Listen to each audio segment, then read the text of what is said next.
সুপ্রিয় শিক্ষার্থী সবাইকে আন্তরিক শুভেচ্ছা এবং স্বাগত জানাচ্ছি। আমার আজকের আলোচনার বিষয় হচ্ছে নবম দশম শ্রেণীর বাংলা দ্বিতীয় পত্রের বাক্য প্রকরণ। বাক্য প্রকরণের উপরে আমার প্রথম পর্ব গিয়েছে, সেখানে আমি বাক্য কি, একটা সার্থক বাক্যের কি কি গুণ থাকা উচিত সেই বিষয় নিয়ে কথা বলেছি। তো আর তোমরা দেখে থাকবে যে এই পঞ্চম অধ্যায়ের প্রথম পরিচ্ছেদ, এখানে বাক্য প্রকরণে যে বিষয়গুলো আলোচনা করা হয়েছে, বাক্যের প্রকারভেদ, বাক্য বিশ্লেষণ, বাক্য রূপান্তর, বাক্যের বিভিন্ন অঙ্গ বিশদ আলোচনা করা হয়েছে এবং সর্বশেষ বাক্য সংক্ষেপণ। তো বাকি যে বিষয়গুলো রয়েছে, বাক্য রূপান্তর, বাক্য বিশ্লেষণ কিংবা বাক্যের উপাদানগুলো পর্যালোচনা করা, এর জন্য পূর্বশর্ত হচ্ছে তোমার আগে জানতে হবে তোমার এই ক্লজ বা যেটাকে আমরা বাক্যাংশ বা খণ্ড বাক্য বলে থাকি।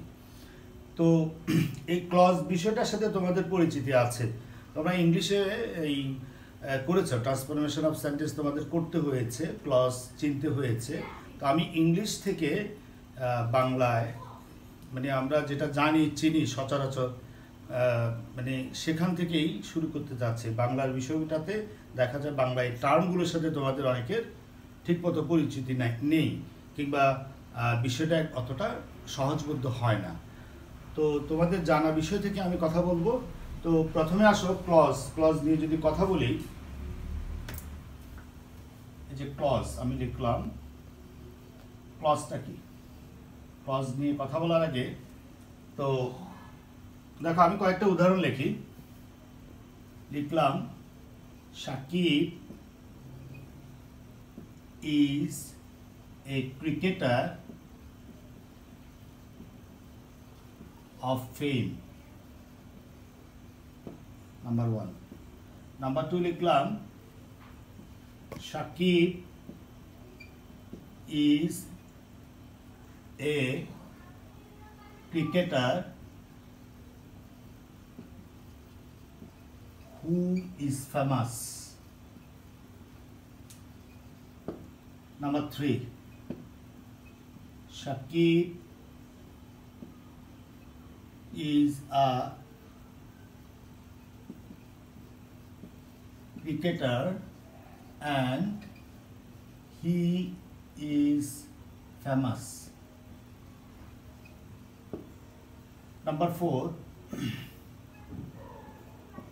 Shakib is a famous cricketer. লক্ষ্য করো সেন্টেন্সগুলো, খেয়াল করো সেন্টেন্সগুলো, একটু খেয়াল করো। এই সেন্টেন্সগুলোর অর্থের কোনো পার্থক্য আছে? অবশ্যই নেই, শুধুমাত্র গঠনগত পার্থক্য। প্রত্যেকটা, এই যে আমি 1 2 3 তিনটা সেন্টেন্স লিখলাম, 4 নম্বর যেটা লিখলাম, প্রত্যেকটা সেন্টেন্সের অর্থ একই। এখানে আমি এটাকে দেখো ফেমাস, এখানে হি ইজ ফেমাস, এখানে হু ইজ ফেমাস, এবং এখানে 1 নম্বর বাক্যে অফ ফেম। এই যে লাল কালি দিয়ে আমি যে বাউন্ডারি টেনে দিলাম, এই শব্দ বা শব্দগুলো যে অর্থটা প্রকাশ করছে সেটি হচ্ছে যে সে বিখ্যাত, ফেমাস। মানে এখানে হি ইজ ফেমাস দিয়ে হু ইজ ফেমাস, অফ ফেম, প্রত্যেকটা 4টা বাক্যের কথা কিন্তু একই। 4টা বাক্যের কথাটা হচ্ছে, প্রথম 3টা বাক্যের কথাটা হচ্ছে Shakib is a famous cricketer. তো এই যে খেয়াল করো, 1 নম্বর কি আছে? Of fame. 2 নম্বরে হু ইজ ফেমাস, 3 নম্বরে হি ইজ ফেমাস, এবং 4 নম্বর আছে শুধু ফেমাস।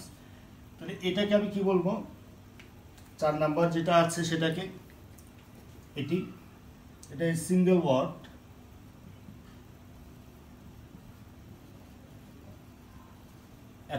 4 নম্বরটা হচ্ছে সিঙ্গেল ওয়ার্ড, আর 1 2 3 এর 1 2 এবং 3 এই তিনটি বাক্যের আমি যেই অংশটাকে আমি দাগান্বিত করেছি সেটা কি group of words.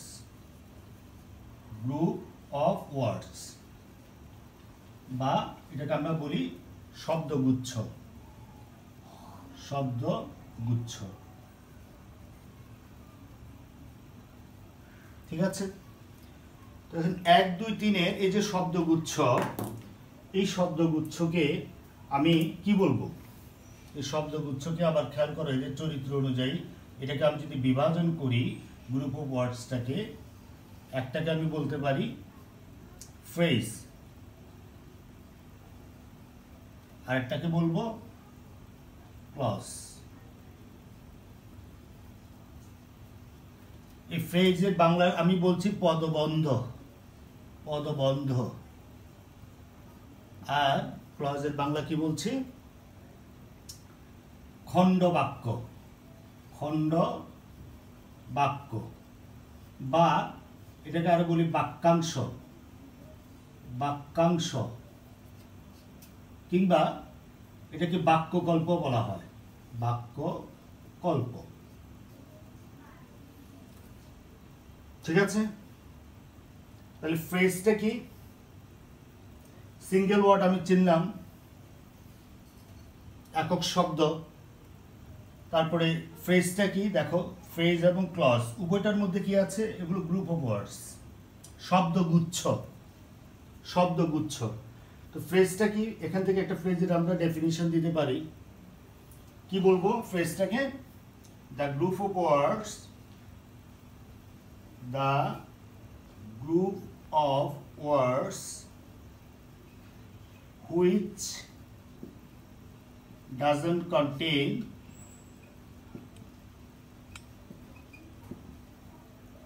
a finite verb and acts as a part of speech in a sentence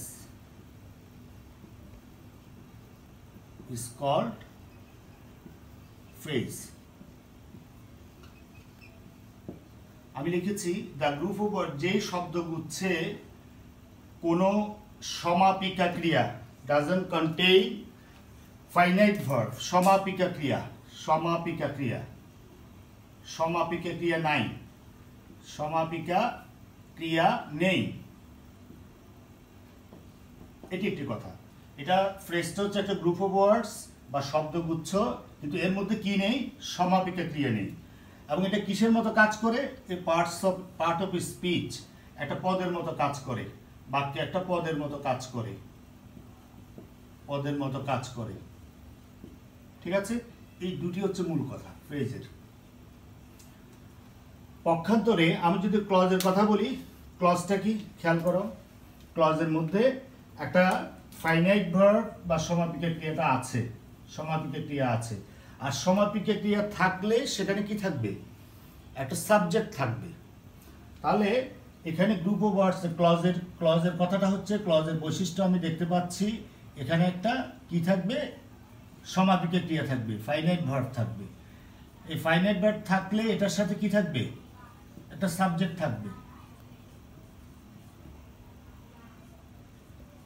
আচ্ছা, আর কি হবে? এটি একটা, এই খেয়াল করেছো হু ইজ ফেমাস বা হি ইজ ফেমাস, এটি এই বড় বাক্যটা, যেমন হু ইজ ফেমাস, এই গ্রুপ অফ ওয়ার্ডটা Shakib is a cricketer, who is famous পুরো সেন্টেন্সের একটা অংশ। তাহলে এটি কি কিসের মতো কাজ করে? কাজ করে as a part of A greater sentence, একটা বৃহত্তর বাক্যের অংশ হিসেবে, বৃহত্তর বাক্যের অংশ হিসেবে এটি কাজ করে।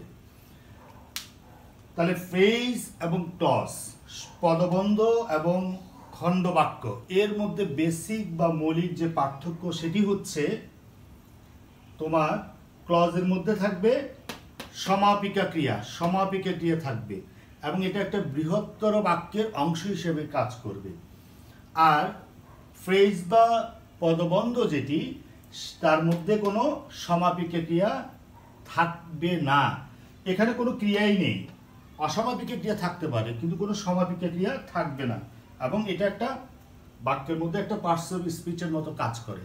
সেই জন্য আমরা দেখে থাকি যে ফ্রেজটা কিসের মতো কাজ করে।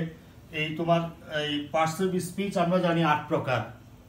তো প্রনাউনকে যদি আমি বাদ দিই, প্রনাউন এবং নাউন সমগোত্রীয়, প্রনাউনকে বাদ দিলে বাকি যে 7টা থাকে, 7টা পার্টস অফ স্পিচ, ওই 7টা পার্টস অফ স্পিচের মতো কিন্তু কাজ করে ফ্রেজটা।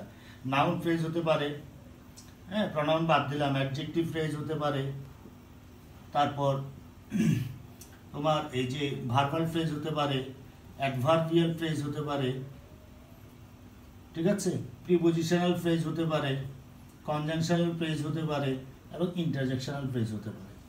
তাহলে 1 2 3 4 5 6 7 এই 7 প্রকার আমরা লক্ষ্য করে থাকি। ফ্রেজটা হচ্ছে 7 প্রকার, 7 ধরনের ফ্রেজ আমরা সেন্টেন্সে পেয়ে থাকি।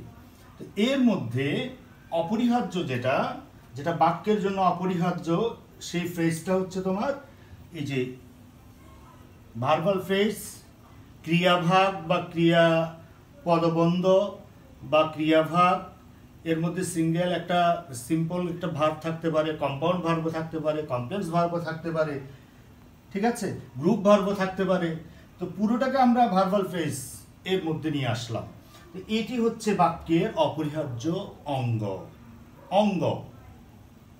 সব এই যে একটা শব্দ কিন্তু বাক্যের অঙ্গ নয়, এটা রিমেম্বার ইট, একটা শব্দ কিন্তু সিঙ্গেল একটা ওয়ার্ড, এটা বাক্যের অঙ্গ নয়। শব্দ কিন্তু একটা একক শব্দ বাক্যের অঙ্গ নয়, বাক্যের অঙ্গ নয়। শব্দ হচ্ছে বাক্যের মৌলিক উপাদান, অঙ্গ নয়। অঙ্গটা হচ্ছে এই ফ্রেজগুলো, শব্দগুলো যখন একটা জোট বেঁধে একটু যে ফ্রেজের মতো গ্রুপ অফ ওয়ার্ডস হয়, এই জোট বেঁধে সমগোত্রীয় বা এরকম জোট বেঁধে যখন একটা গ্রুপের মতো কাজ করে, তখন সেটি হয় বাক্যের অঙ্গ। এবং এর মধ্যে গুরুত্বপূর্ণ অঙ্গ হচ্ছে তোমার এটি, যেটি ছাড়া বাক্য গঠন সম্ভব নয়। আচ্ছা, এরপরে খেয়াল করো আরেকটা, এরপরে দ্বিতীয় গুরুত্বপূর্ণটা হচ্ছে যে কি, বিশেষ্য পদবন্ধ বা নাউন ফ্রেজ। এটি ক্রিয়াপদ তো থাকতেই হবে, ক্রিয়াপদ ছাড়া বাক্য সম্ভব নয়। দ্বিতীয় গুরুত্বপূর্ণ হচ্ছে নাউন ফ্রেজ, ঠিক আছে। আচ্ছা, তারপরে গুরুত্বপূর্ণ বা ফ্রেজ আসতে পারে তোমার অ্যাডভার্বিয়াল ফ্রেজটা। এই 1 2 3 টেকে আমি দাগ দিলাম, এগুলো কিন্তু এটি অপরিহার্য। এরপর আমি নাউন ফ্রেজের কথা বলেছি, অ্যাডভার্বিয়াল ফ্রেজ বলেছি। অ্যাডজেক্টিভ ফ্রেজটাকে যেমন খেয়াল করো, অ্যাডজেক্টিভ ফ্রেজটা আসলে এটা কিন্তু মানে অ্যাডজেক্টিভ ফ্রেজটা স্বতন্ত্রভাবে কিন্তু বাক্যে একটা ফ্রেজের মতো কিন্তু অবস্থান করতে পারে না। হ্যাঁ, এটি একটা মানে নাউন বা নাউন ইকুইভ্যালেন্ট, মানে প্রনাউনকে এটি যেহেতু কোয়ালিফাই করে, সুতরাং এটি শেষ বিচারে কিন্তু নাউন ক্লজের সাথে যেহেতু যুক্ত হয়ে যায়, নাউন ক্লজের অংশ হয়ে যায়, নাউন ফ্রেজের অংশ হয়ে যায়, নাউন ফ্রেজের অংশ হয়ে যায়। এই জন্য এটা বাক্যের অঙ্গের মর্যাদা পায় না। এটাকে তোমার সাব ফ্রেজ বলা হয়, সে কারণে সাব ফ্রেজ মানে লঘুবন্ধ, আমরা এটাকে বাংলায় বলি লঘুবন্ধ, সাব ফ্রেজ। এটা কিন্তু ছদ্মবেশে নাউনের মতো এসে যদি কাজ করে সেক্ষেত্রে হতে পারে, নচেত অ্যাডজেক্টিভ ফ্রেজটা কিন্তু এই একটা স্বতন্ত্র একটা ফ্রেজ বা বাক্যের অঙ্গের মর্যাদাটা পায় না, ঠিক আছে। আমরা যদি একটু উদাহরণ দিয়ে বিষয়টাকে বলি তাহলে হয়তো বুঝতে পারবে। তারপর দেখো এই যে প্রিপোজিশনাল ফ্রেজ, প্রিপোজিশনটা কি করে বাক্যের মধ্যে অন্বয় সাধন করে, সুতরাং এটি ব্যাকরণের কাজটা করে, কনজাংশনাল ফ্রেজটাও তাই। এবং হ্যাঁ, ইন্টারজেকশনাল ফ্রেজটা এটি স্বতন্ত্রভাবে, এটি যেহেতু বাক্যে আলাদাভাবে একটা আবেগসূচক কথাগুলো নিয়ে আসে, এটি কারোর সাথে অন্বয় স্থাপন করে না, সুতরাং এটি থাকতে পারে, এটি এবং কিন্তু বাক্যের অপরিহার্য বা এটা মৌলিক কোনো অঙ্গ নয়, ঠিক আছে। তো মূলত তাহলে আমরা দেখলাম যে এই যে ক্রিয়াভাগ বা ক্রিয়া সম্বন্ধে ক্রিয়া পদবন্ধ এবং বিশেষ্য পদবন্ধ এগুলো হচ্ছে যে কি গুরুত্বপূর্ণ। আরেকটা হচ্ছে ক্রিয়া বিশেষণীয় পদবন্ধ বা অ্যাডভার্বিয়াল ফ্রেজ। আমরা দু একটা ফ্রেজের কথা বলি, যেমন ধরো নাউন ফ্রেজটা তোমরা চিনো, যেটা নাউন কীরকম আমি বললাম, ধরো এই যে করিম, রহিম এবং বেলাল তো এই পুরোটা হচ্ছে তোমার নাউন ফ্রেজ। আবার বললাম ধরো আম, জাম, লিচু প্রভৃতি, এই পুরোটা হচ্ছে তোমার নাউন ফ্রেজ। ঠিক আছে, এই প্রভৃতি ইত্যাদি যুক্ত এতটুকু পর্যন্ত, কিংবা এভাবে হতে পারে। আবার অসমাপিক ক্রিয়া, আমি বলেছি ফ্রেজের মধ্যে কোনো সমাপিক ক্রিয়া থাকবে না। ঠিক আছে, সুতরাং অসমাপিক ক্রিয়া যদি থাকে সেক্ষেত্রে কিন্তু হতে পারে। যেমন বললাম যে এই বড় সাহেবের হঠাৎ অজ্ঞান হওয়া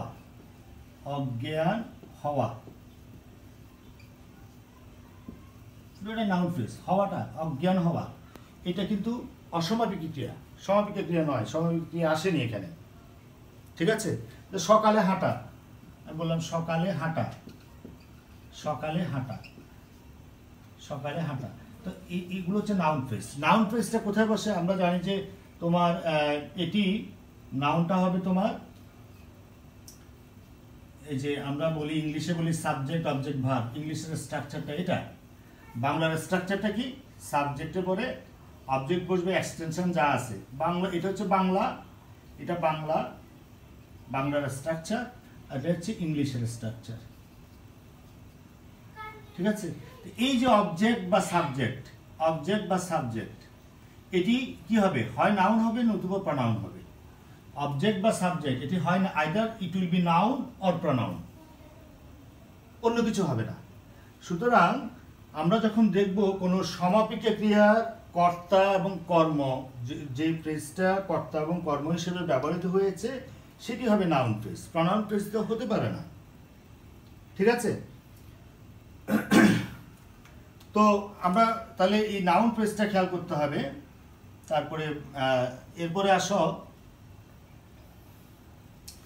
যদি, আচ্ছা অ্যাডভার্বিয়াল ফ্রেজটা কেমন, অ্যাডভার্বিয়াল ফ্রেজটা অ্যাডভার্বটা আমরা জানি যে নাউন প্রনাউন ছাড়া যে কোনো পদকে মডিফাই করলে সেটি হচ্ছে অ্যাডভার্ব। যেমন আমি একটু বোঝানোর জন্য বলি, ইংলিশটা বাংলা থেকে বলি, সকাল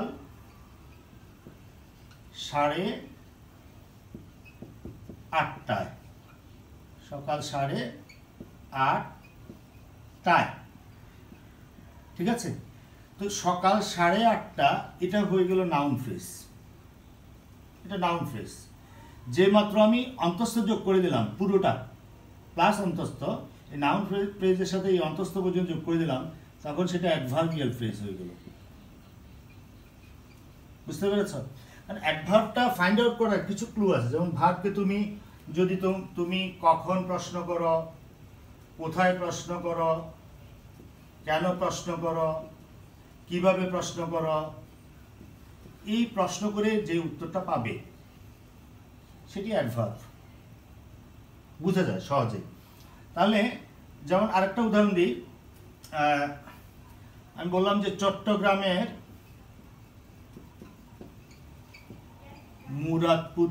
মুরাদপুর এলাকা থেকে, এই যে ফ্রেজটা খেয়াল করো, এই পর্যন্ত যদি বলি এটি হচ্ছে নাউন ফ্রেজ।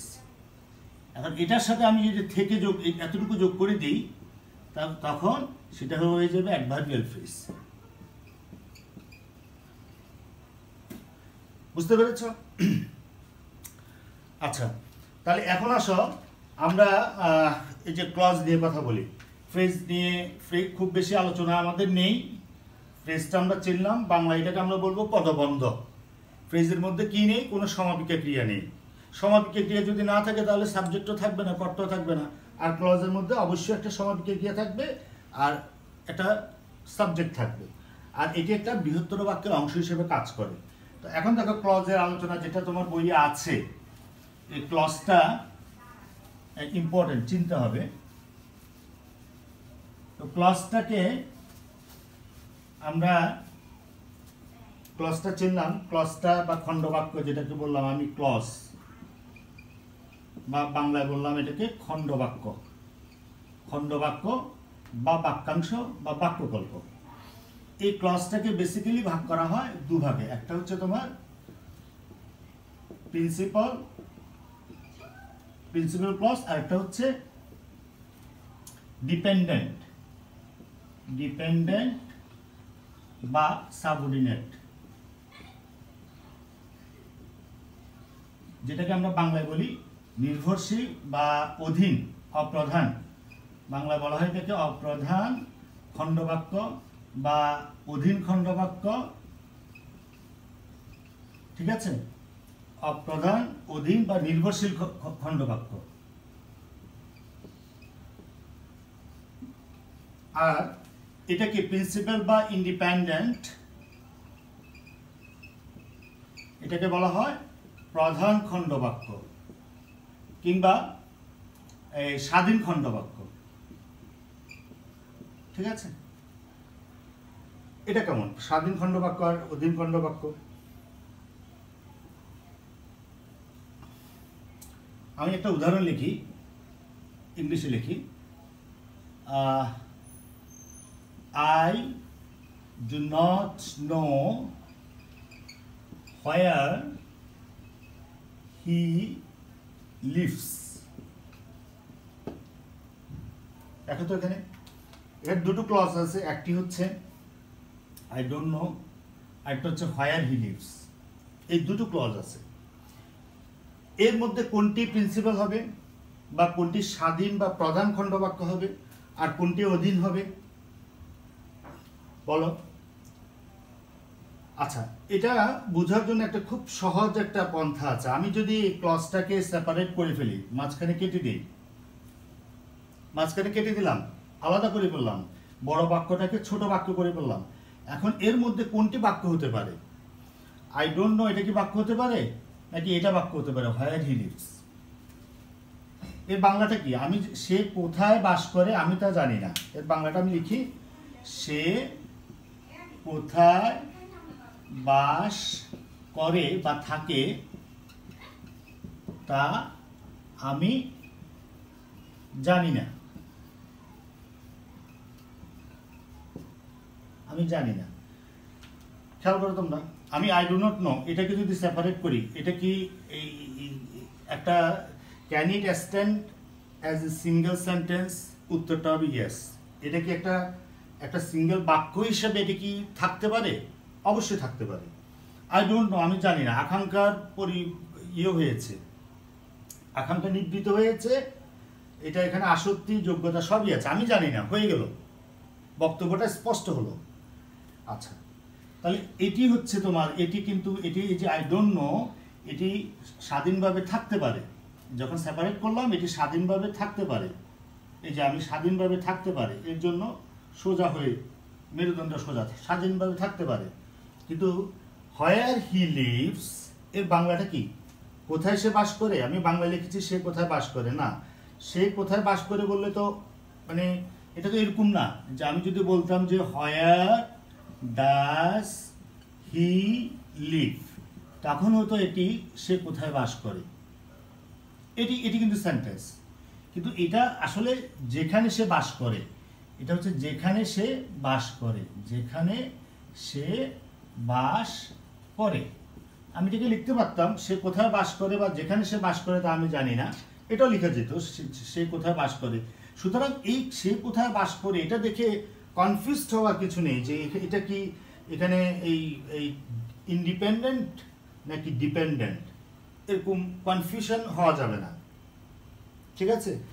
যেখানে সে বাস করে, আমি যদি এখান থেকে, তাহলে যেখানে সে বাস করে বললে এটা কিন্তু একটা স্বাধীন বা একটা সিঙ্গেল সেন্টেন্স হিসেবে, একটা সিঙ্গেল বাক্য হিসেবে কিন্তু এটা টিকতে পারে না, অবস্থান করতে পারে না। যদি আমি বলতাম যে হি লিভস, সে বাস করে, অবশ্যই এটি একটি বাক্য, অবশ্যই এটি একটি বাক্য। যেখানে সে বাস করে এটা বললে তখন আর এ পারবে না, এটা ভার, এটা পড়ে যাচ্ছে, আর দাঁড়াতে পারছে না।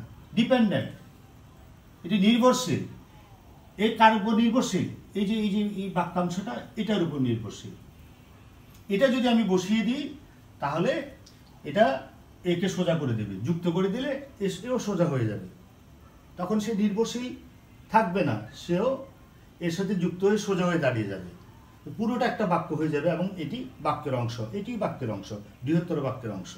কিন্তু সেপারেট করলে কি দাঁড়াচ্ছে?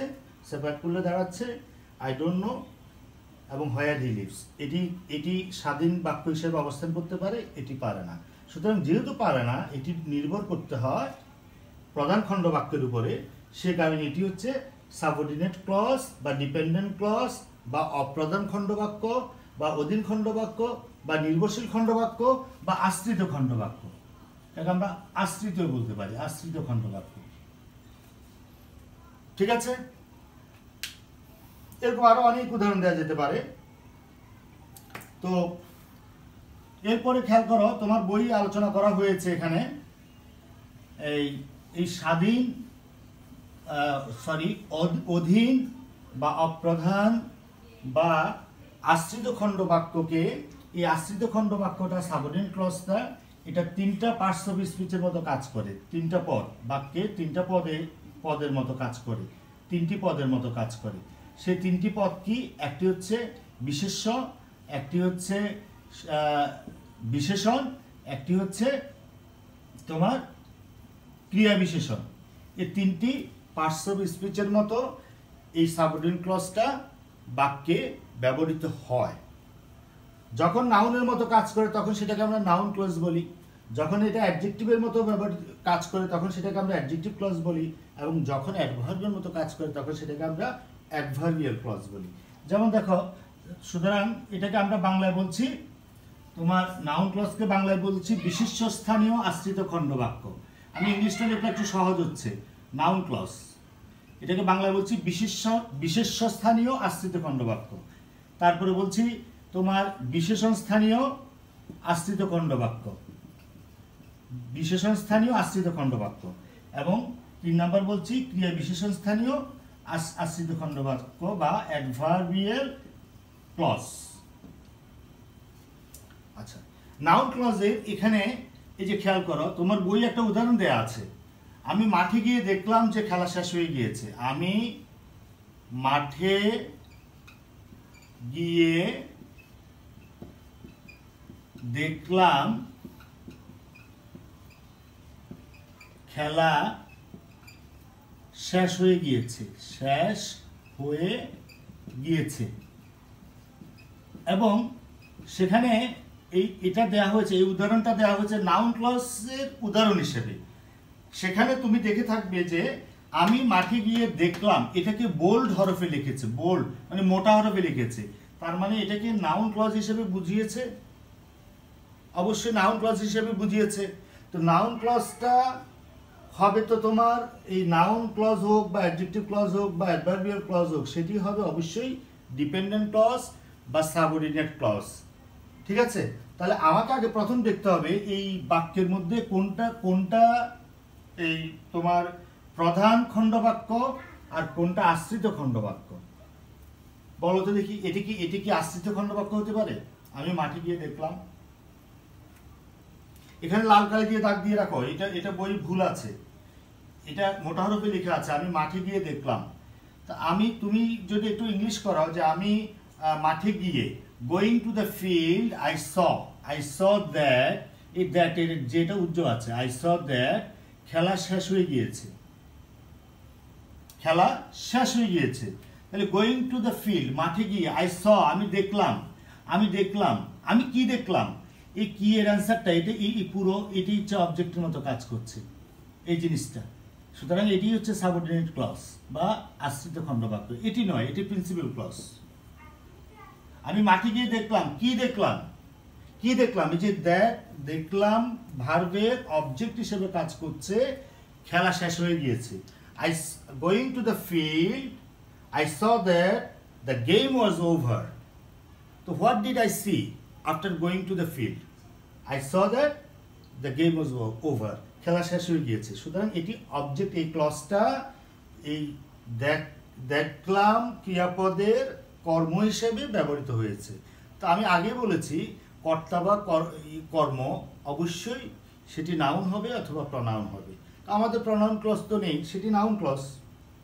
তো সুতরাং এই যে বইয়ে যে কথাটা দেওয়া আছে এখানে বোল্ড হরফে, সেটি ভুল আছে। এটি হবে না, হবে এই অংশটা, এই অংশটা হবে তোমার নাউন ক্লজ। আরেকটা উদাহরণ দেওয়া আছে তোমার বইয়ে, এই কি বলা আছে সেটা, তিনি বাড়ি আছেন কিনা আমি জানি না, যেটা আমরা একটু আগে ইংলিশ সে কোথায় বাস করে আমি জানি না। তো তিনি বাড়ি আছেন কিনা আমি জানি না। তো এখানে প্রিন্সিপাল ক্লজ কোনটা আমি জানি না, আমি জানি নাটা হচ্ছে আমি জানি নাটা হচ্ছে প্রিন্সিপাল ক্লজ। আর তিনি বাড়ি আছেন কিনা, I do not know whether he is at home or not. তো ওই অংশটা হচ্ছে তিনি বাড়ি আছেন কিনা, সেটি হচ্ছে সাবঅর্ডিনেট ক্লজ। এখানেও কিন্তু মার্ক করে দেওয়া নাই, এই বাক্যে কিন্তু মোটা হরফের দেওয়া নাই, কিন্তু উদাহরণ দিয়ে এটা দেওয়া হয়েছে তোমাদের বুঝতে যাতে অসুবিধা না হয় সেজন্য কথাটা বললাম যে তিনি বাড়ি আছেন কিনা জানি না, এটি হবে তোমার সাবঅর্ডিনেট ক্লজ এবং এটি নাউন ক্লজ হিসেবে ব্যবহৃত হয়েছে। ক্লিয়ার? এরপরে আসো অ্যাডজেক্টিভ ক্লজ। অ্যাডজেক্টিভ ক্লজটা, অ্যাডজেক্টিভ কাকে কোয়ালিফাই করে? Adjective qualifies either a noun or pronoun. এটা নাউন অথবা প্রনাউনকে কি করবে? কোয়ালিফাই করবে। নাউন বা প্রনাউনের দোষ, গুণ, অবস্থা, সংখ্যা প্রভৃতি বোঝাবে। যে ক্লজটা, যে সাবঅর্ডিনেট ক্লজটা এই কাজটা করে সেটাকে আমি বলি অ্যাডজেক্টিভ ক্লজ। তোমার বই উদাহরণ দেওয়া আছে, লেখাপড়া করে যেই গাড়ি ঘোড়া চড়ে সেই। লেখাপড়া করে যেই, লেখাপড়া করে যেই গাড়ি ঘোড়া চড়ে সেই। এই যে সেই, এই সেই এটা হচ্ছে সর্বনাম, প্রনাউন। তো এই সেই সর্বনামের কে কোয়ালিফাই করেছে? লেখাপড়া করে যে, যে লেখাপড়া করে, যে লেখাপড়া করে। সুতরাং লেখাপড়া করে যে এটি হচ্ছে এই তোমার প্রনাউন, সেইকে কোয়ালিফাই করেছে। সুতরাং এটি অ্যাডজেক্টিভের মতো কাজ করছে, এই কারণে এটি অ্যাডজেক্টিভ ক্লজ। ঠিক আছে, বুঝা গেল? তো তারপরে এরকম আরো বলতে পারি আমরা, this is the boy who did ইট। এই সেই ছেলে, আমরা এটা রিলেটিভ প্রনাউন যুক্ত করে করি ইংলিশে। This is the boy who did it বা broke it, broke it, the boy who broke it. তাহলে এখানে এই যে অ্যান্টিসিডেন্ট, এই যে দ্য বয়কে কোয়ালিফাই করছে এই ক্লজটা। সুতরাং এই যে হু ব্রোক ইট, এটি হচ্ছে অ্যাডজেক্টিভ ক্লজ। তোমার বইতে এরকম আরো উদাহরণ দেওয়া আছে, দেখে থাকবে যে বইতে লেখা আছে তোমার এই যে খাঁটি সোনার চাইতে খাঁটি, হ্যাঁ, আমার দেশের মাটি, এগুলো বোল্ড হরফে দেওয়া আছে। এগুলো ঠিক আছে, এগুলো এখানে কোনো অসুবিধা নেই। ধনধান্য পুষ্পভরা আমাদের বসুন্ধরা, যে সবাই অনুপস্থিত সে বড় দুর্ভাগা প্রভৃতি। এরপর আসে অ্যাডভার্ব, অ্যাডভার্বিয়াল ক্লজটা। অ্যাডভার্বিয়াল ক্লজটা কি? যেটা অ্যাডভার্বের মতো কাজ করবে, যেটা অ্যাডভার্বের মতো কাজ করবে।